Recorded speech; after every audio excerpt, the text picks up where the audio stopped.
music just feels so good. You're on the number one. Radio.com. All right, ladies and gentlemen, right about now, we have on the line my man, Elika J. Cortez. What's going on, brother? What's up? How you doing?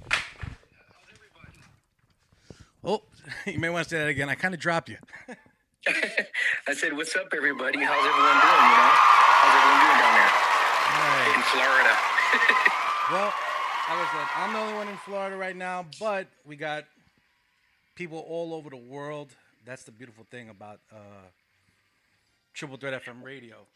Well, what's up, world? How's everyone doing? Hopefully everything's good with you underneath this whole pandemic thing. We'll all get through this together. Exactly. So, the people want to know a few things about the man, the myth, the legend. That's Bruce Lee. We're going to try to get into it a little bit here with you. So, okay.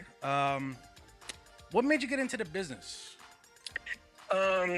Okay, well, let's go way, way back. Actually, it was the Jackson 5.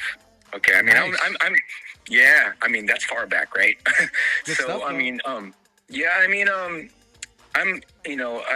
get influences. I mean, I actually love Prince, Parliament, the whole funk thing, great stuff. Funkadelic, but the Jackson 5, I think, if I'm not mistaken, it was at 6 years old. My mom brought me to a concert in the Bay Area. Okay. It was at this place called the Circle Star, and it was my very first concert, the Jackson 5 and stuff, and my mom would always see me, bang on pots and pans, when she's cleaning in the kitchen, and she knew I was sort of, musically inclined, and I had sort of like I guess like a natural rhythm to myself. So she brought me to this Jackson 5 concert, and in the middle of Dancing Machine, I go running down. I get off my mom's lap and I go running down the aisle, and the security guards had to stop me because I wanted to get on stage. And she ran up to me, she grabbed me, and she whispered in my ear, and I can't believe this. It's funny that when you're young, you remember the most vivid things. And she said, "Don't worry, Eric. One of these days you're going to be on stage. You're going to be on that stage." And then, you've been doing it ever since, huh? And the funny thing is, that was the first time she said that. The funny thing is, the next stage I was on was that stage.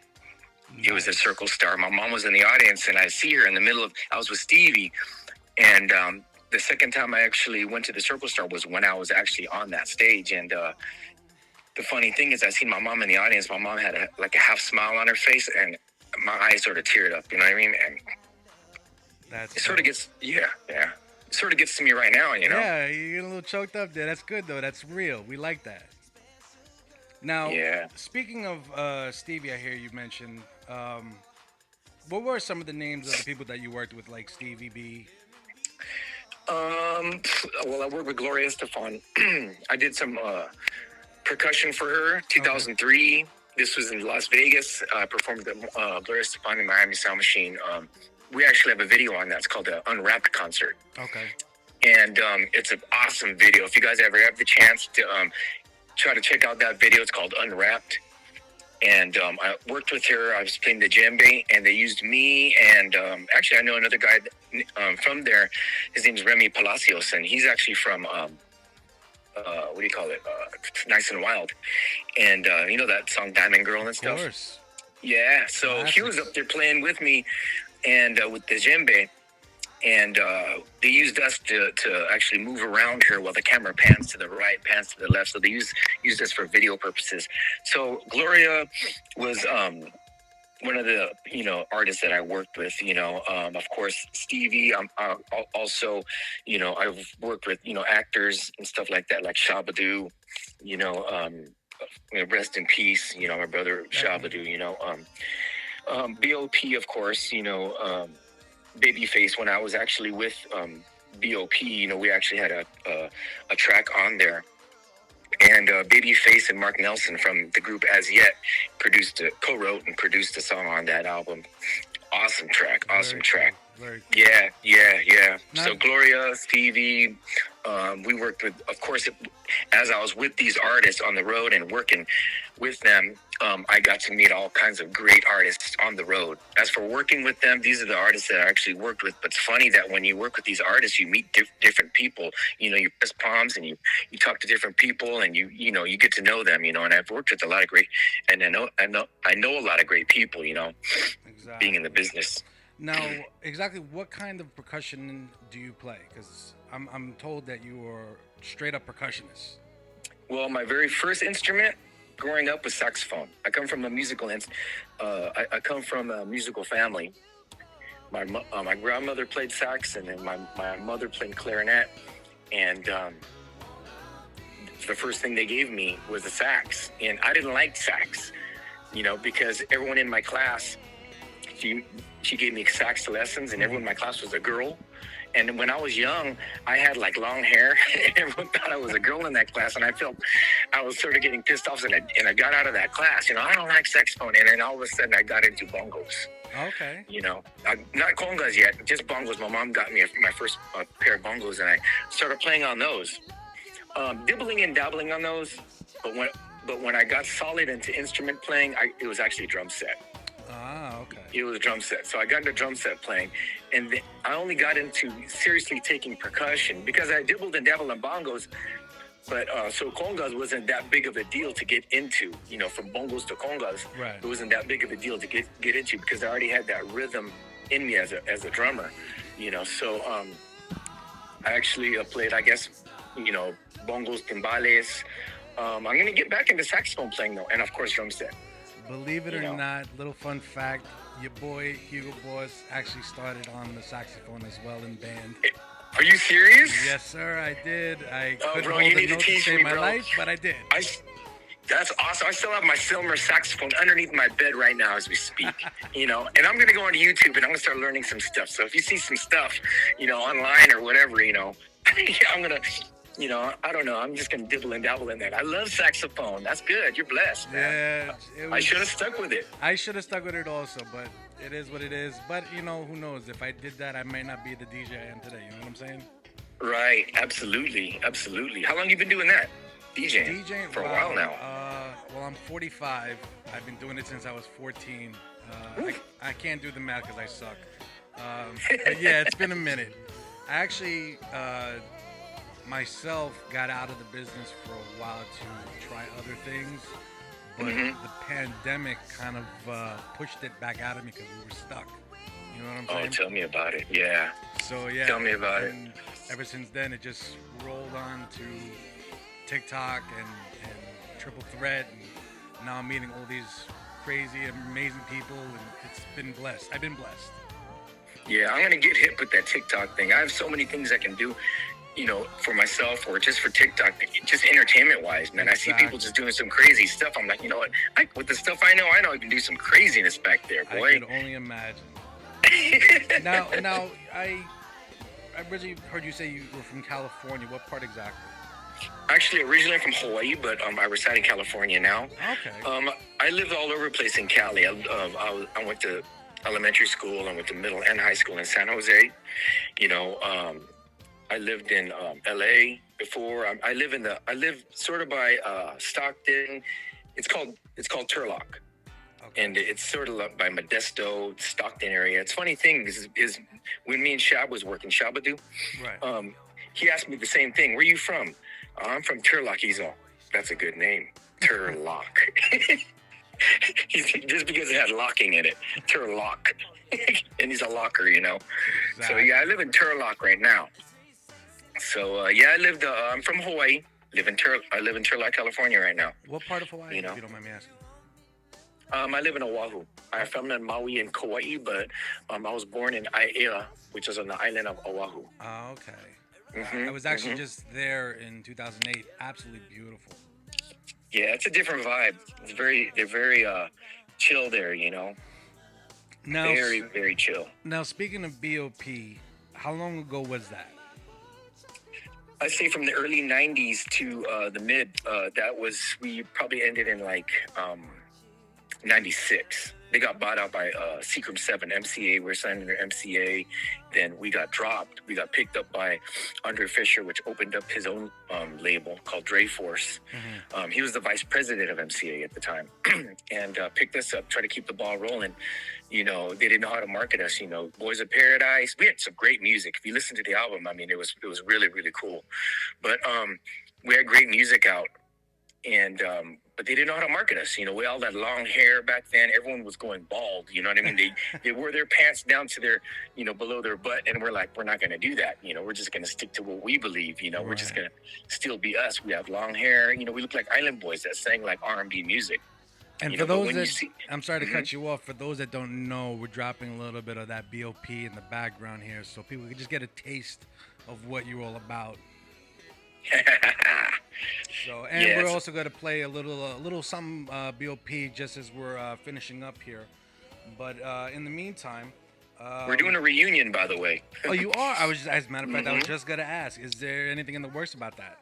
Oh yeah. We just had another meeting today. We always have our meetings at 1:00. Okay. Every Saturday.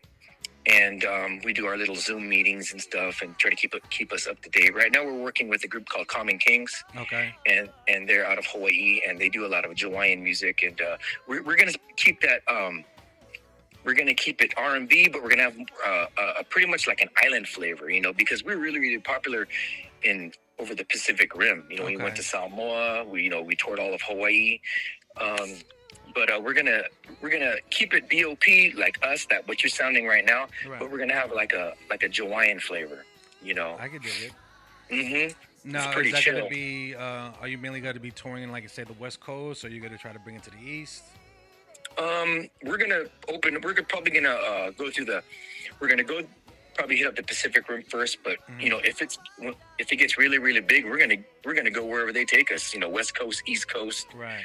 You know. We're just going to do it like that, you know. At the same time, you know, I'm working on a solo project as well. Now, what were the major hits in BOP? Shining Star, which is a remake from the Manhattans. Okay. You know that song, Shining Star from the Manhattans? I'm actually playing it right now. Yeah, it's a different vibe, has a different swing to it. It's pretty cool. That one was the Runaround, which that was our second release. Mm-hmm. It's more of an R&B tip. DOA, Derek Allen, was the bass player for Janet Jackson. Okay. He actually produced that track. He's actually in the video. He's the one talking to us in the beginning of that video when we're all sitting on stools. Okay. If you ever see the video, you see this brother talking to us. He's wearing all in white. That boy's funky.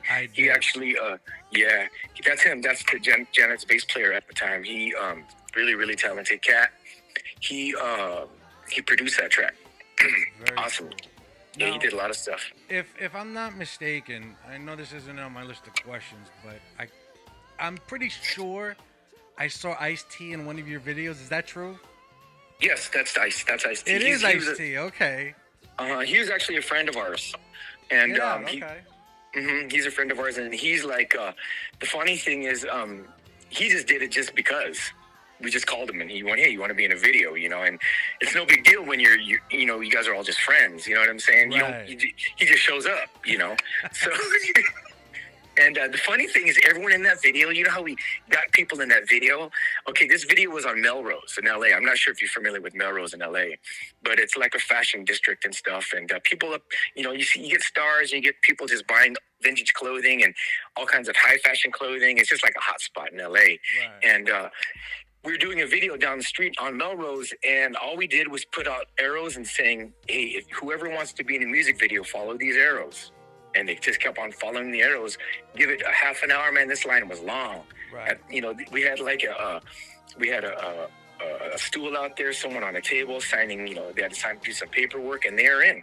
So people that you see on there, they're straight up just regular people. They just wanted to be in the video. A lot of them were our friends. You know, if you see like twins on there, Claudette and Claudine, they're really good friends of ours. You see a lot of guys, probably like half of the people in there was like a lot of friends. Ice-T was one of them. Chucky Booker was another guy that was in that video, right? Too as well. And the rest of them, they're usually the majority of them are our actual friends, and the other half is just people that were walking around just want to be in a video that day. It's funny, right? Exactly. I mean, just Just hanging out with iced tea. Nothing like a normal day. You know, the funny thing is, I was actually in LA and I was with my wife at the time, which is the AKA the cameraman. I was with the cameraman at that time, and we went to this place called Pink Dot. Okay. In LA. It was like a little grocery store, and Ice T comes walking out, and I go, "Hey, Ice T." And then I went up to him and we just started talking, and he asked me where Charlie was. Charlie was a guy in our group too at the time. Was in Paradise, and we just started talking on the regular, and then he went his own way, and I went on my own way, and we continued into the grocery store while he was walking out, and my wife's like, "That's Ice T." I'm like, "Yeah, that's Ice T," and we just kept on like shopping. That's great. You know what I'm saying? Now, let's talk a little bit about the pandemic. I know 2020 is like really hit everyone hard. You know, has it got to you, and what are you doing to recoup? I'm trying to mentally stay stable. You know, as we should. Yeah. Right now, other than eating, I am actually spending a lot of quality time with family. Okay. You know, which is good. You know, the funny thing is, you know, it you know, the pandemic, and when stuff starts to get crazy like this, it puts a lot of things in perspective. You know, and other than working on the stuff that you heard me that we're working on, like the reunion and stuff like that, projects with Afro Gear, you know, doing stuff with that. As for the pandemic, we're still trying to do our own thing, but underneath certain, you know, stipulations, certain rules now. You know, you go grocery shopping, you know, you got to do the mask thing, you got to stay your 6 feet apart thing. You know what I mean? So I'm still trying to keep things rolling and stuff like that. Still trying to do our own thing, but you know, we're just doing it like everyone else with the mask and the 6 feet apart thing, and just staying close with family. Just trying to keep close with family, making sure that they're all right. You know, most important. A lot of my friends passed away. You know, bless his heart. You know, Rocky Ramos, Spanish Fly, passed away. Shabadoo, bless his heart, man. My brother Shab passed away. I mean, there's so many great people that just passed away. Well, I know Shabadoo didn't pass away of COVID, but were the other ones COVID related? No, it wasn't. Okay. We don't think it was COVID related, but it was during this time, and it's still in the air. You know, no one really knows for sure. Exactly. How? You know, I'm so glad that he sort of went in his sleep. You know, he just didn't wake up. You know, that's crazy. Well, yeah. Do you have any projects in the works? Yeah, solo project. Hopefully, I get to work with my boy Joey Bang. You know, from Lanier. Got to give him a little shout out with Artisan Play. We've been talking, you know, on and off and stuff like that. You know, he said he wants to work with me, you know, and be under Artisan Play and stuff like that. And Artisan Play, and he wants to do a solo project on me. So, you know, right now we're just working out the bugs. So as for the BOP project, I'm working with, you know, Joey. You know, we're still talking right now on that project. I'm doing Afro Gear, promoting that whole thing. Okay. And that whole thing right there, Afro Gear, is amazing. I mean, it's you know, John Clancy, Byron, and me. You know, and we're all, you know, we're all in this together. You know, a whole bunch of people. You know, we got to get this whole positive movement out there. You know, Afro Gear. You know what Afro Gear stands for, right? If I'm correct, it's Americans from Royalty. Yeah, Origin. Sorry. Yes, American from Royal Origins. Yeah, I did my homework. I'm good. Yeah. So, you know, it's me, Byron, Robert, and John. We co-owners of this company, but we're also brand ambassadors of this company. And we're trying to preach, you know, all of us gotta, you know, regardless of color, creed, whatever you believe in, gay, straight, no matter what nationality you are, you know, we're together. We're American people. We got to do this. We got to heal this world, you know, especially right now under, you know, this whole, you know, whatever we're under, all this negative baloney, you know. Exactly. You know, so what it preaches is American from Royal Origins, Afro Gear, you know, even though, you know, we're all different, you know, in aspect, you know, of different creed and color, religion, stuff like that. We all come from importance, you know. Okay. You know, Africa has their kings, you know, the Philippines, the Hawaiians, you know, the Irish people had their royalty growing up. We might have stemmed from Africa from the get, you know, but we all branched off and we all had our had importance to our heritage, Oh, you know, that's and deep. I like that. yeah. So we all have importance from our heritage, and we can't forget, you know, how important we are. But as America, as one, we could all grow together. You know, even though we're important separately and we did our own thing, we're still American and we're together. You know, and we got to heal this place. So Exactly. that's just the way it is. Now, speaking of Afro, I know you're a brand ambassador and you own part of the company. I also heard that you're a brand ambassador for Bump Box. Yeah, at the beginning, um, for Bump Box, I actually what got me into Bump Box is my brother owns a martial arts studio, Okay. a martial arts academy, and I worked there. You know, so we all grew up doing, you know, martial arts and fighting and all that other stuff, self defense. And I was doing a class, and one of my students, her name is Madison, was the daughter of the owner of and the one that created Bump Box. So Really? Okay. I actually, yeah, and this is like years and years back. But Rob, he's the owner, and I got to know that whole situation, that he was the owner. And I also have a friend named Beto that was actually a ambassador of Bump Box. He does skates. He does roller skates, and he's amazing on skates. But he's also a brand ambassador of Bump Box too, as well. And I put two and two together, and I was like, wait a minute. You know, Beto had these boxes and stuff like that I seen him with, and I'm actually training the owner's daughter. You know, I'm like, wait a minute, there's a tie-in here. You know what I mean? So, you know, I wrote to, I think I might have messaged either it was Rob or Beto or something like that on Facebook. I said, hey, man, you know, I do a lot of things live. You know, I go on the road and I'm with a lot of artists and stuff. I'd be amazing for your company, you know. Right. And they said, sure. I go, just give me something. I'll take it on the road with me. The first thing they gave me was a big red F3 bump box.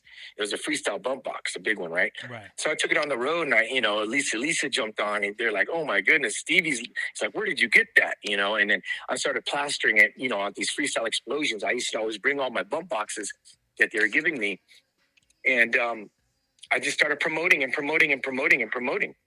you know, and per se, Rob didn't like, because I guess there's like an ambassador thing you have to sign in order to do their, you know, how they do their sponsorship or ambassador, however they do their ambassadors. But I just did it just out of friends, you know what I'm saying? That, hey, you know, there was no paperwork or anything like that, but I would just promote like DJ Slice. You know what I mean? He does he does a lot of stuff for Bump Box, but I was one that got him into Bump Box, you know. And okay. Yeah, I see a lot of DJs using it now as a speaker replacement. Exactly. And I told him that. I'm like, hey, man, you know, and he wanted that graffiti one, too, because it matches his background. I remember that. That's actually the one that I have. I have the Flare 6. Oh, the graffiti one? Yeah, the Flare 6. Right. So, because it matches his background. So he kept on calling me, how about this Bump Box?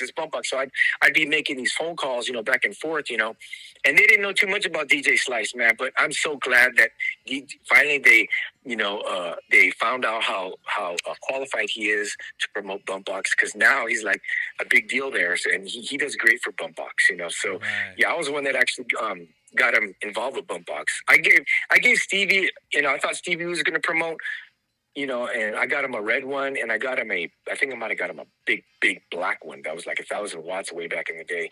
But he actually, I think he gave it to one of his family members and didn't do anything with it. So I'm like, all right.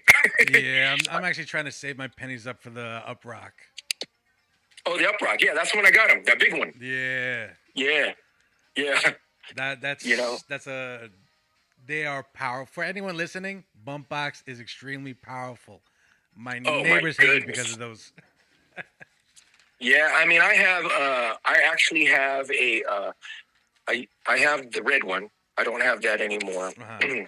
I have the white one. I have a white one. I also have the leopard skin one, and I have the special edition gold one. The gold one's my favorite one. Very nice. Yeah, it looks like a gold bar. You know, it's like from Fort Knox or something. But it's a killer one, man. The bump boxes are awesome. Not everyone got them. You got the Chiefs got them. The 49ers got them. I've seen. Yeah, you go over Instagram and you see tons of celebrities rocking them. Oh, yeah. And back in the day, you know, I brought my bump box around. They're like, what's that? I'm like, yeah, what's that? This is going to be the biggest hit. Watch. And like, yeah. Now look. But this is how Afro is going to be. Afro is going to do the same thing. You know, we're getting the message out, you know, the positive movement. We want everyone to get on the bandwagon of Afro gear, you know, and because it represents nothing but positivity, love, everyone. You ever seen a bumper sticker coexist? Yeah. It's similar to that, you know, but it's a fashion statement. Exactly. You know, it's a fashion statement, you know. So, you know, I mean, I'm just trying to spread the love and spread the positivity, you know, through fashion and entertainment, man. That's, hey, more power to you, man. Now, is there anybody that you haven't worked with that you would like to, possibly in the future, or just never had the chance to? Oh, man, so many talented people. So many talented people. Give me a top 3. My top 3? Yeah. Okay. Well, one of them is gone, which is Prince. The other one's gone, the other one's gone, which is Michael. I know. I gotta pick the two top. You should have put the stars right now. Right. Okay. Right off my head, Justin Timberlake, Sheila E. Joey, just because of the fact, Joey Bang, man, just because of the fact that we have a vibe, and we actually have a vision that we see can happen if we just push out. He thinks like me when it comes to positive thinking and stuff like that. The type of music we want to put out. Probably Joey Bang, man. I'm from Lanier. You know, right. Joey Bang. Him, Justin Timberlake, Sheila E. that I haven't worked with yet. I don't mean Joey's talking right now, but, you know, from Artists at Play, but he's doing great things. I was actually on one of his videos, you know. I was fortunate to be in one of his videos. And you know, he has a great work ethic, you know, so he'll be coming down to, I think he might be in Florida right now. He's doing something. So probably Joey Bang, Justin Timberlake. You just said 3, right? Right. Hey, you could keep going. We got sure? time. All right, Maxwell. How about Maxwell? Oh, man. Okay. You know, because my vibe when it comes to being smooth, I have that vibe. I got that real smooth, sultry style to myself. I could dig that. You know, I have that sultriness to myself when it comes to being real smooth, but you still got that vibe, you know, that drive, you know, like Maxwell, you know, he has that real pretty false, you know, and then he goes into his talking voice, you know, and you know, he's a crooner like that, you know. I like to croon like that. Right. But then I also like to turn it up like Parliament, man, and get that, and Cameo, man, because Cameo is one of my top, man. Now I'm talking old Cameo, like Shake Your Pants and not Word Up. I'm talking old Cameo. Back further, okay. Yeah, like 70s Cameo. When before he wore the cup. Before he wore the cup. So I'm talking like Cameosis. You know, I'm talking like Shake Your Pants, Why Have I Lost You, you know, Sparkle, you know, just songs like that old school vibe. Right. You know, I mean, I got that in me so much, you know, that's what really, really brings out the real aggressive part of me is funk. Definitely. Straight out funk, P-funk, yeah. Mm-hmm. Great stuff, man. Yeah. So I'm sorry to cut you off here because we're running short on time, but for the people, do you have any social media or websites that they could go and look for you, learn more about you, or your Afro gear? Yeah, I mean, I posted on my timeline, the Afro Gear timeline. Mm-hmm. You know, it's www.teamafro.com. Of course, that's with Afro Gear. If you want to put up if you want to purchase anything, stuff like that's on my timeline. Right now, my nephew's actually making a new website for me as a, you know, and Afro. He's going to probably do me, and he's going to do Afro. So mine's in the making. We're revamping Afro Gear. We're making it better. Okay. And I'm going to also talk to him about hopefully getting a YouTube channel up, and hopefully maybe us and the whole Afro team can do a podcast too, like an Afro podcast, hopefully too. So, as for the websites, I have a website in the making. I have a YouTube channel in the making. You know, I'm going to dibble and dabble in the whole TikTok thing but for right now, I'd love to get to know my fans in the meantime while all this stuff is being in the making, just on Facebook, man, just chill like everyone else, you know, just to get to know them. You know what I mean? for my lives and when I put comments out there and just to talk to people like how I'm talking to you. Right. That's how I talk to people. I mean, I'm not shy of responding to everyone that comments on the things I put out there. I'm quick to respond, like in a snap. Okay. I don't put myself in that bracket of, you're that person and I'm this person. Hey, we're here together, man. We're brothers and we're sisters, man. And if you have problems, come talk to me. I mean, I'm like that. I'm that guy. And for now, since I don't have all those glamorous websites up and stuff like that. In the meantime, I'm just getting to know my fans and my family. Get to know my family and my friends over Facebook now. It's more down to earth right now. Right, which is a rarity in this business, and we thank you for that. But for the meantime, they could catch you on Facebook at Elika J Cortez. Elika Elika J Cortez. You'll see me. I have I'm wearing an ascot and glasses. I'm wearing black and white. The funny thing is when Joey Bang, he's seen that. He's seen my timeline, my profile picture. Goes, you look like Dr. Howell from Gilligan's Island. I fell out, man. I was like, Joey, you did not. And I looked at it and I started laughing because I guess I do. All I need is a cigar or something, maybe some brandy, whatever. And but Dr. Howell. They can get to you on Instagram as well? I mean, my Instagram page is pretty small, I mean, I'm not that person that goes out and buys all these likes and stuff like that. So when you see these people on my Instagram page, I mean, it's these are the people that I really, really know. My Instagram page is one too intense for you. Maybe what I'll do is I'll write it on my timeline. So they can get to my Instagram page because it's with a lot of numbers and stuff like that and letters. Definitely. We just want to make sure that everyone knows where to find you, where they could get that info on whether it be BOP or your Afro or even Bump Box or anything that they just want to know about Elika, where to go. So mainly it would be Facebook, and the gentleman will also let you know he's going to come out with his Instagram page fixed up very soon. So keep a lookout for him. Elika, for sure. Thank you so much for visiting the House of Vibes right here on Triple Threat FM Radio. We appreciate you. And we're looking forward to that new music. And it will be debuted definitely on the House of Vibes, man. I appreciate you. Ladies and gentlemen, Elika J. Cortez, take care, brother. It was good talking to you. God bless. God bless everybody.